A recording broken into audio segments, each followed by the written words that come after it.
죽을 뻔했어. 아, 나 더 열심히 할 거. 네가 이걸 똑바로 하지 않으면 다시 너를 소환해서 반성 많이 했습니다. 됐어. 그럼 막 자리에 일어나가지고. 선배님 어떻게 뛰었다고요? 이렇게. 저는 소년범을 혐오합니다.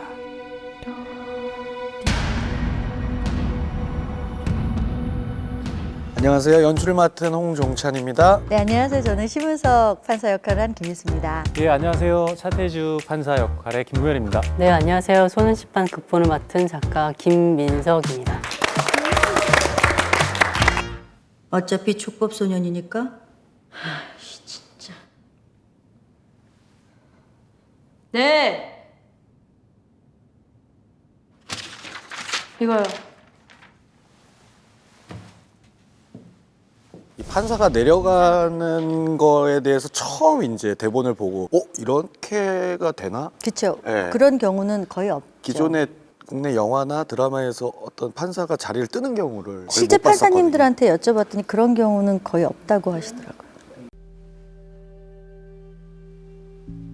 실제 법정 자체가 조금 위압감이나 이런 게 안 느껴지고 너무 이렇게 일상 공간처럼 느껴져서 조금 그런 거를 배우들이 좀 느끼게 했으면 좋겠다고 사실은 저 이제 미술을 설계를 했는데 저는 그건 확실하게 느껴졌던 것 같아요. 이를테면 판사들이 앉아있는 자리의 배치나 위치, 창과 빛의 어떤 그런 음영?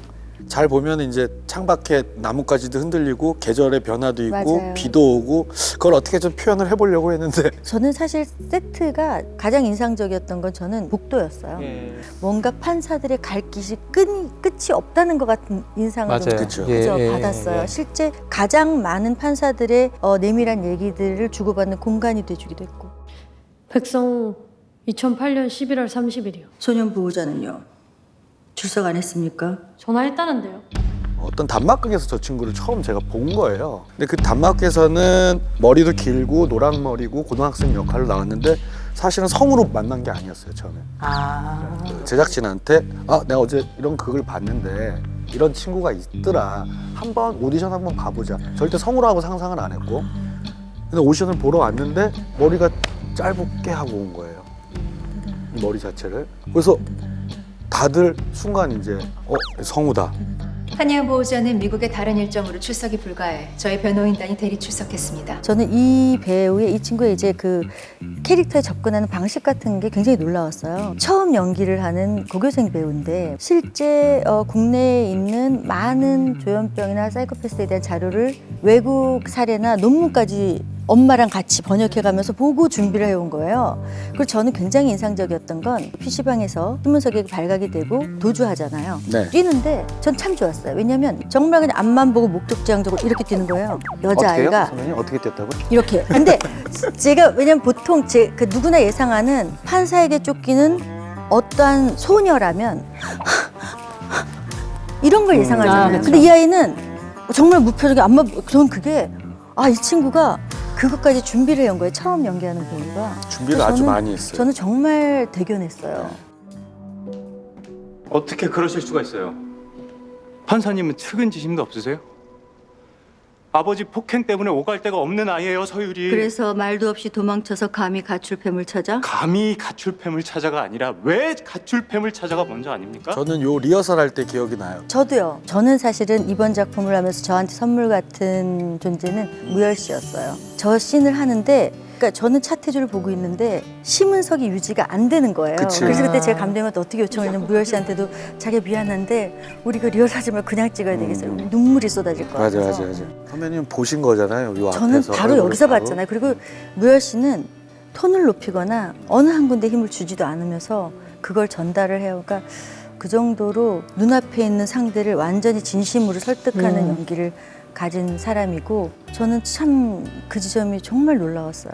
저는 이 현장에서 또 이제 감독님이 이런 장면들을 만들어 주실 때 왜 자꾸 직접 남의 사건에 그 무수지? 무슨 소리를 내주셨잖아요, 감독님이. 배우들한테는 이제 그런 어떤 상상을 할 수 있는 그런 순간 모멘텀들이 중요하게 다가오거든요. 근데 그런 것들을 생략하고 촬영에 임해야 될 때가 훨씬 맞아요. 많은데 그런 것들을 지켜주시고 좋았어요. 이 태주의 과거가 보여지는 첫 상황인데 이거를 어떻게 보여줘야 되지? 그게 굉장히 고민이 있었던 것 같아요. 그래서 사실은 이제 택한 게 그 아버지가 문을 두드리는 소리, 사실 그 생각을 좀 했던 것 같아요. 이게 그렇게까지 화낼 일인가? 왜 매번 애들 편에서 저렇게 안달이지? 뭐 걔들한테 약점이라도 잡혔니? 판사님. 아니 뭔데 대체? 신임은석의 신념의 중심이 되는 어떤 개념 중에 하나는 책임이라는 거예요. 이 소년범을 혐오하는 판사가 소년범을 정말 혐오하기 때문에 그렇게 센 판결을 때리기만 하는 게 아니거든요. 그리고 이 이제 전혀 다른 신념을 가지고 뭐 대립을 하기도 하고 하지만 자기의 신념의 방향이 생겼던 과정이 있기 때문에 상대의 신념에 대해서도 인정을 할 거예요. 근데 이 바로 이 포인트, 이 씬에서 차태주의 신념을 정말 진짜 인정하기 시작한 포인트인 것 같아요. 네. 차태주 같은 경우는 심은석 판사님의 이런 어떤 그 태도나 방식을 이해는 하지만 또 나만의 어떤 태도나 방식이 있기 때문에 그거를 차태주만의 방식으로 판사님한테 그렇게 되게 얘기도 조심스럽게 하죠. 네, 그렇게 이야기를 얘기도 하죠. 하잖아요. 네. 저는 그렇게 생각하지 않습니다.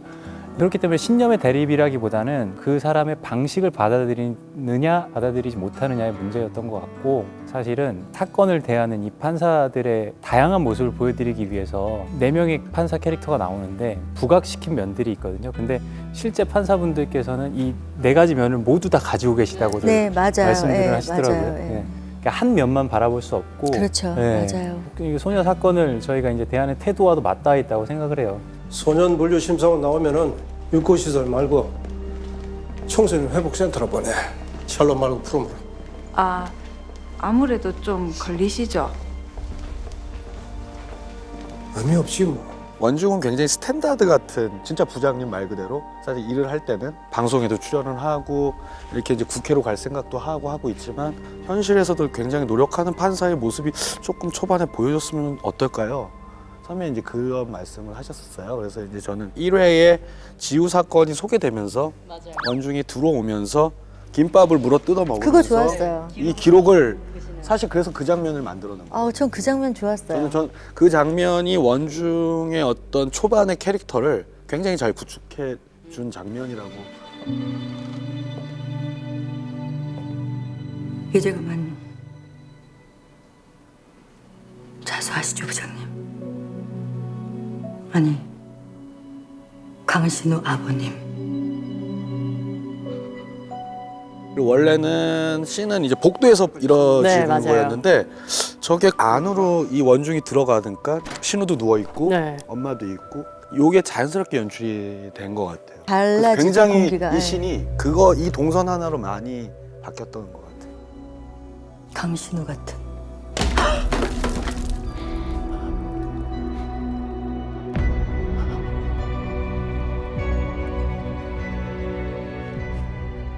전 닦는 장면이 너무 좋았어요. 이게 사실 실제 대본에는 없는 저거는 사실은 이제 이성민 선배님의 이제 아이디어였어요. 저는 그때 이성민 선배님 연기를 가까이서 굉장히 이제 밀도 있게 보면서 우리 부장판사님, 부장판사로의 입장과 아버지로서의 입장이 그냥 너무나 저 작은 좁은 공간에서 너무나 제한된 대사인데도 풍부하게 느껴지더라고요. 제가 보호자입니다. 저기 제 아들 있어요.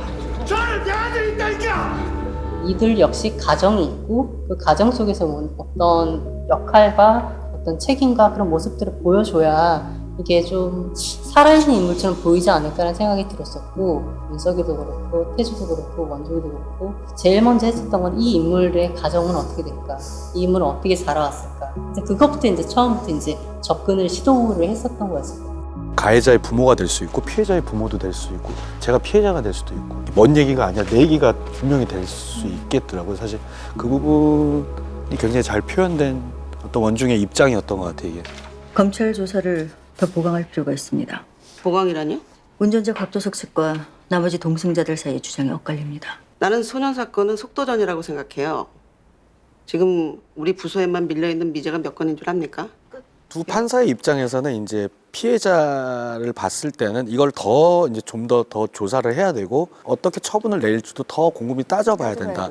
사실 이제 그런 입장을 지금 밝히는 거고, 이제 나근희 판사는 지금 미제 사건이 너무 많고 또 시간을 끌어봤자 이제 계속 정의가 뭐- 지연된다. 우리는 무언가를 빨리 해결을 해야 된다.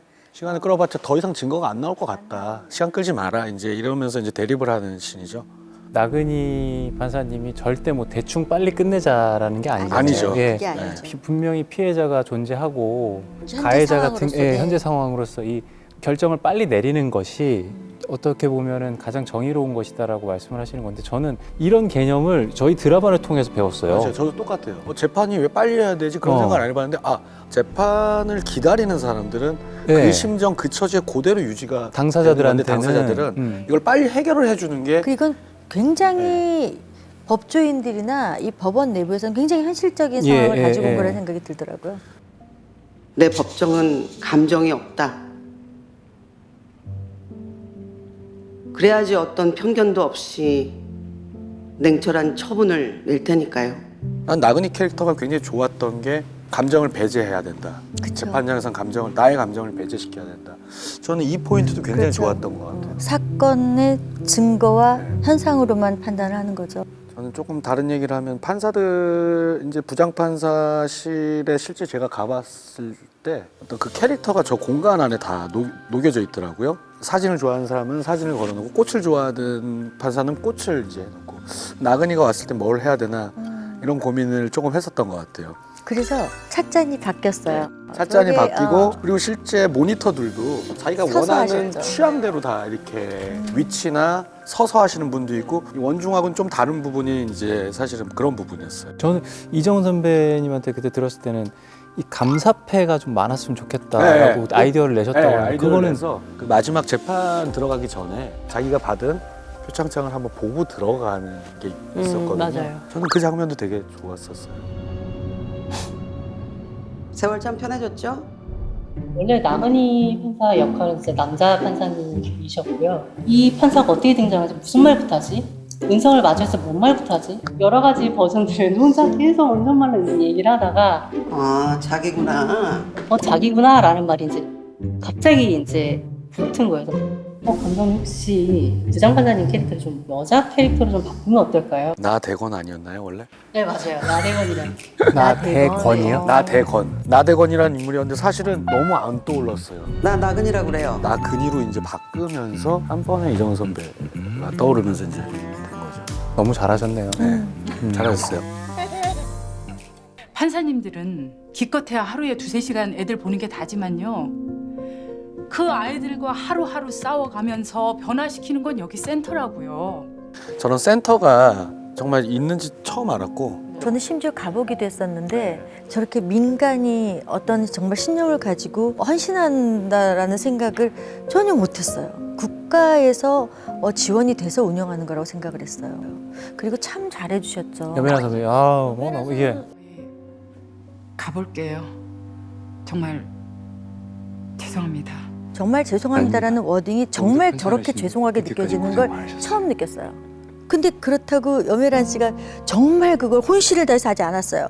정말 죄송하다는 그냥 마음이 전달이 되는 거여서 그 참 좋은 배우들은 어떤 것들도 이 정말 면면이 다 다르구나라는 생각이 들었고 해주셔서 너무 감사했는데 이게 사실은 선자 역할이 이게 회차가 굉장히 많았어요. 맞아요. 그래서 너무 이제 죄송스러웠고 더 죄송스러운 거는 촬영을 마치고 본인 분량이 끝난 뒤 현장으로 커피차를 보내줬어요. 또. 맞아.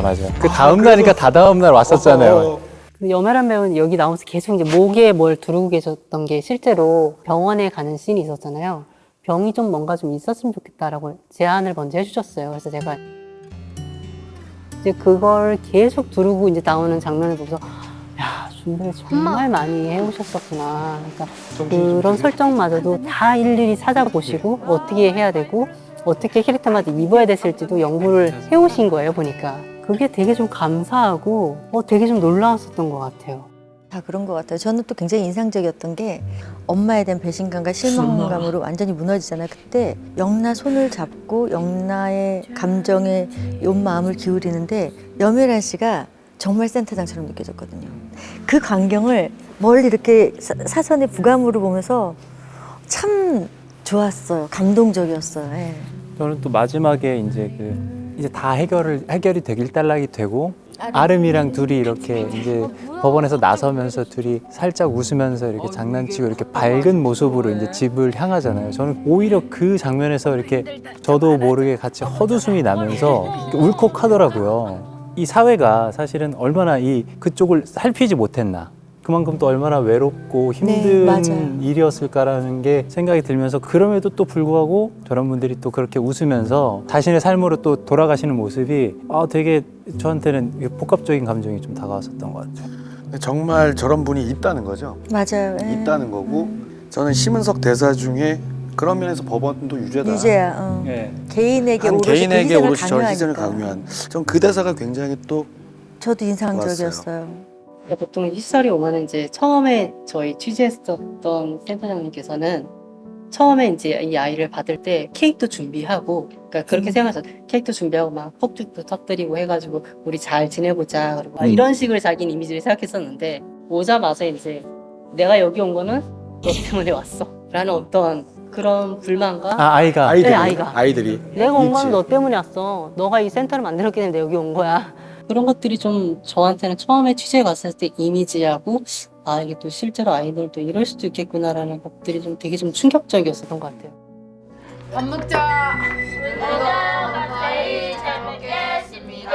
밥 잘 먹겠습니다 하는 이 장면에서 그 장면이 저는 너무 좋았었던 거예요. 왜냐면 그 아이들의 태도와 그런 여기에서 어떻게 살아가야 하는지의 어떤 방식들이 이 한마디로 그 민낯을 너무 보여주니까 그 장면이 저는 사실 너무 좋았었던 것 같아요. 저도 그 푸름센터를 견학을 갔을 때 느낀 거는 야 이게 생각보다 굉장히 어린아이들과 많이 부딪히겠다. 담배 좀 허락해주면 안 돼요? 그 스트레스가 굉장히 심하겠다. 그쵸. 아이들도 그러니까 아이들의 어른도. 언어나 행동이 어떤 생각을 하거나 그걸 하지 않고 그냥 막 할 텐데 그걸 이 사람들은 다 계속 겪고 받아내면서 이거를 삶을 계속 산다는 게 와 정말 이거는 보통 마음 갖고는 힘들겠다. 몰랐던 면을 많이 알게 된 에피소드였던 것 같아요. 백도연.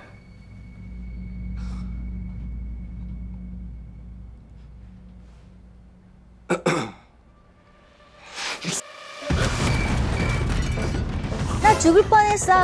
뭐냐면 진짜야. 왜냐면 정말 열심히 했어요. 몸살이지 않고 좋아하기 참 힘든 역인데 정말 배역을 또 잘 이해하고 아이디어도 좀 많이 내면서 있었던 것 네 맞아요. 촬영하면서 저도 많이 소통을 하고 얘기 끝까지 했던 것 같아요. 소년범들의 대사 톤이나 몸짓 어떤 그런 캐릭터들을 표현을 많이 해줬던 것 같아요.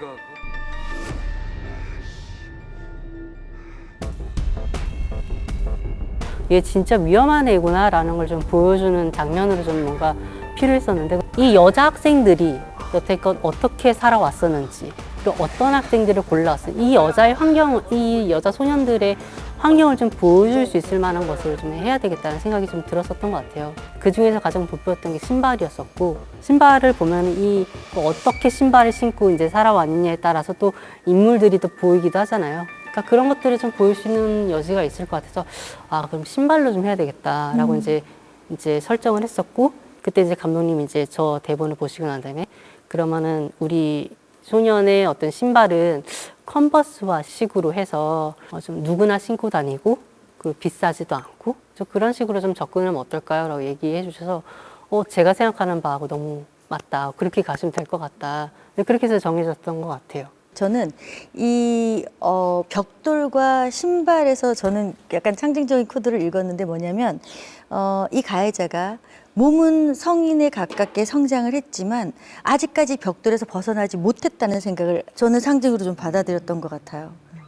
실제 조사관이라는 직업군이 있어요. 있죠, 네. 네, 실제 법원에 가면은 판사님들이 이제 기록을 보고 아이들을 이제 법정에서 이제 얘기를 나누면서 얘 하는 얘기가 좀 뭔가 좀 이상한 것 같은데 싶으면 이제 조사관님들께 부탁을 해서 이제 그분이 이제 직접 만나는 건데 저희 드라마에서 이제 조사관이라는 역할을 넣을까 말까 처음 기획할 때 이제 고민을 했다가 이제 뺐던 이유가 그렇게 돼버리면은 판사님들은 앉아서 하는 것밖에 역할이 아예 없어지더라고요.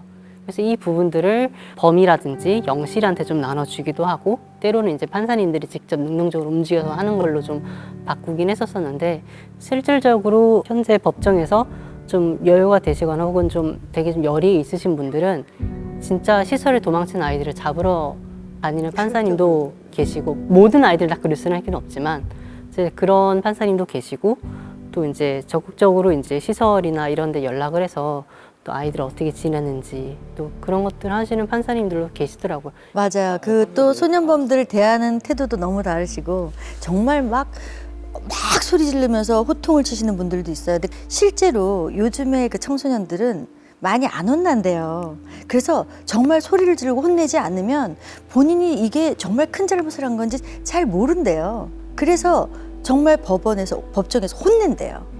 그러면 울고 무서워한대요. 궁금한 게 있는데 그러면 어떻게 보면 그 판사님들이 이렇게 이성적 사고방식을 통해서 어떤 행위를 하는 게 사실은 연기랑 비슷한 거잖아요. 저는 그래서 어떤 느낌이었냐면 그때 그 재판을 성민 선배랑 같이 갔었는데 성민 선배가 퍼포먼스를 보는 것 같다고 그랬어요. 근데 실제 판사님들이 법복을 딱 입으면서 그런 각오를 하신대요. 그러니까 그게 싫다고요. 제가 참아줬잖아요. 근데 왜 제가 떠나야 돼요? 제가 맞았는데 왜 맨날 내가 너무 유리. 우리 심달기 배우. 정말 유리도 오디션을 굉장히 많이 봤었거든요. 많은 친구들을 봤는데 마지막쯤 오디션에 이제 저는 심달기 배우를 만나게 됐는데 내 인생은 왜 이래요?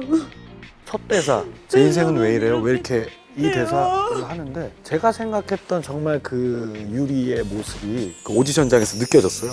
그래서 바로 그냥 저 친구 달기 씨한테 이제 제안을 했던 것 같아요.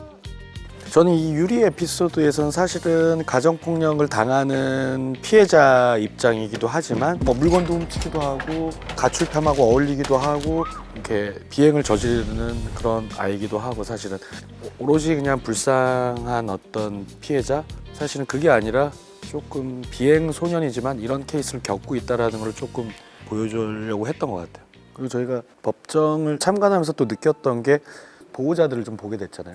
너무 속상하고 가슴 아파. 저희가 생각했던 어떤 상식적인 부모의 모습 기대했던 그럴 거 법정 아니죠. 안에서가 아니었어요. 사실 그게 굉장히 충격적이었어요. 가장 충격적인 건 내가 훈육 좀 했다. 얘 몸 팔고 다니는 의미다. 자신의 딸을 그렇게 그 아이가 있는데 얘기를 한다는 거. 심지어 그건 사실도 아니고. 내 아이지만 이 아이가 처분이 어떻게 되든 전 상관없어요. 이건 얘 책임이에요. 그냥 부모인데도 사실 그런 모습을 봤을 때 그걸 굉장히 깨는 부분이었어요. 현복식 씨 너무 잘하죠. 난 그거 찍을 때 너무 좋았어요. 유리 아버님 여기 왜 오셨는지 아시죠? 왜 오셨습니까? 가정폭력이요. 근데 저는 저는 그 대사를 듣고 너무 좋았어요. 뭐 때문에 오셨습니까? 진짜 부끄러워가지고. 가정폭력이요. 사실 대본에서의 그 톤은 그런 톤이 아니었었거든요, 사실은 정말. 근데 그거를 그 배우분이 그렇게 살려주셔서 저도 그걸 딱 보는 순간 와, 이 인물이 어떻게 살았고 어떤 캐릭터인지를 그 대사에서 딱 보여주는 거 너무 능청스럽게 얘기를 하시니까. 참 부끄러워가지고.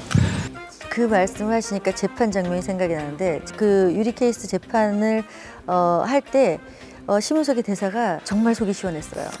심지어 너의 알코올 중독 치료는 국가가 해줄 필요가 없으므로 개인이 부담하는 이런 거 있죠. 그리고 네가 이걸 똑바로 하지 않으면 다시 너를 소환해서 난 그게 참 좋았어요. 비용은 국가가 부담할 필요가 없으므로 본인이 직접 비용을 부담한다. 그 대사는 추가적으로 나중에 판사님께서 그 대본을 보시고 이때는 이런 대사를 좀 더 추가하면 어떨까요? 제안을 해줬던 대사였었어요. 이거는 국가에서 좀 의미가 없으니까 개인이 이제 부담을 해야 된다는 식으로 좀 하면 어떨까요? 너무 이제 속이 시원한 참 속이 시원했어요. 전 그 대사도 개인적으로 참 좋았어요. 아버지는 왜 당당하십니까? 아버님은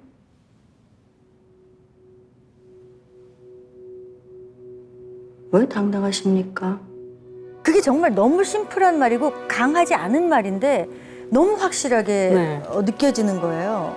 이게 이제 또 심은석의 처분이 굉장히 이제 기존의 틀을 깨는 처분이었는데 가출 소녀를 집으로 당장 보낼 수도 있지만은 그 아버지가 보호력도 없고 그쵸. 그걸 판사 태준은 알기 때문에 또 이제 분리를 시키고 그런 처분들이 저는 제가 생각해 못했던 부분들 어떤 벌만 내리고 처분만 내리는 줄 알았지만 그걸 다 헤아린다는 거.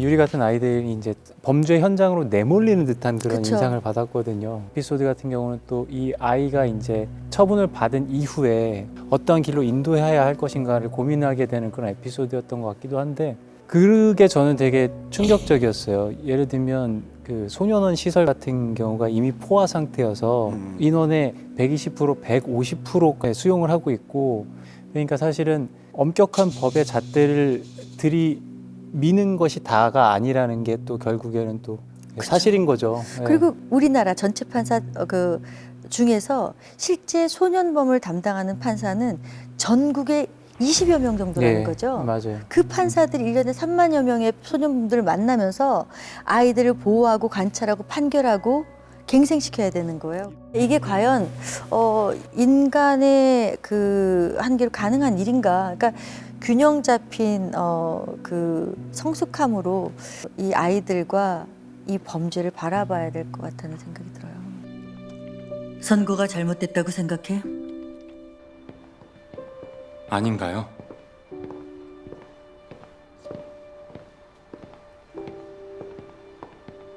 법이 원래 그래. 그 대사 너무 좋아. 피해자라고 저게 현실이지. 법이 모두를 보호해 준 건 아니니까. 그러니까 누구나 피해자가 될 수 있다라는 네. 어떤 심지어 범죄를 판단해야 되는 네. 사람에게도. 실제 이 법조인들이 현실적으로 얼마나 많은 고뇌가 있는지가 느껴졌었던 것 같아요, 저는. 사실 우리가 재판장에 있는 판사들이 무언가 정말 다 하고 어떤 모든 권한이 있을 것 같다고 생각을 하지만 사실은 이런 법관들도 피해자가 될 수도 있고 그 피해자가 됐을 때 굉장히 무력할 수밖에 없는 이런 상황들이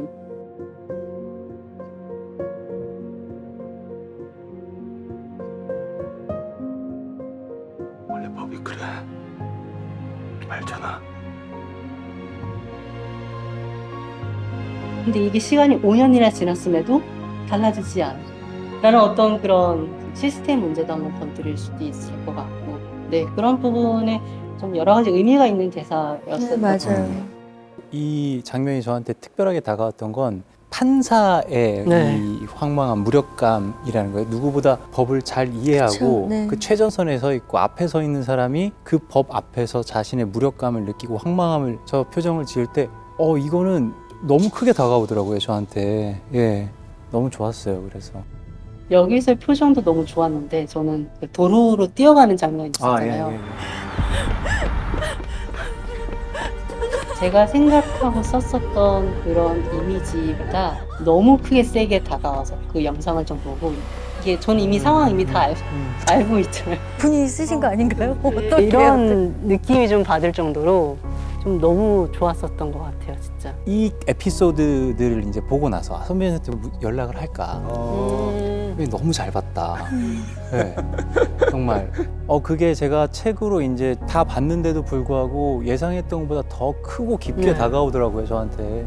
이런 어떤 캐릭터들의 설정들서부터 시작해서 선배님의 연기라던가 뭐 모든 것들이 정말 너무 감동적이었어요. 저는 사실은 심은석이 이제 후반으로 가면서 소년범을 혐오하는 판사라고 시작을 하잖아요. 그리고 소년범들한테 굉장히 엄격하게 처분을 하고, 근데 이 심은석이라는 판사가 취하는 태도가 결국은 우리 작품이 전하는 메시지 태도라고 읽었어요. 처분을 냉정하게 하면서 실제 이런 일을 겪었잖아요. 복수심이 아닌 거예요. 내 개인적인 복수가 아니라 정말 그 아이들에 대한 끝까지 어떤 책임인 거였던 거예요. 저는 심은석이라는 인물이 그렇게 풀렸다는 거를 이해하고 나니까 이 대본의 메시지 전체의 흐름이 굉장히 크게 왔었어요.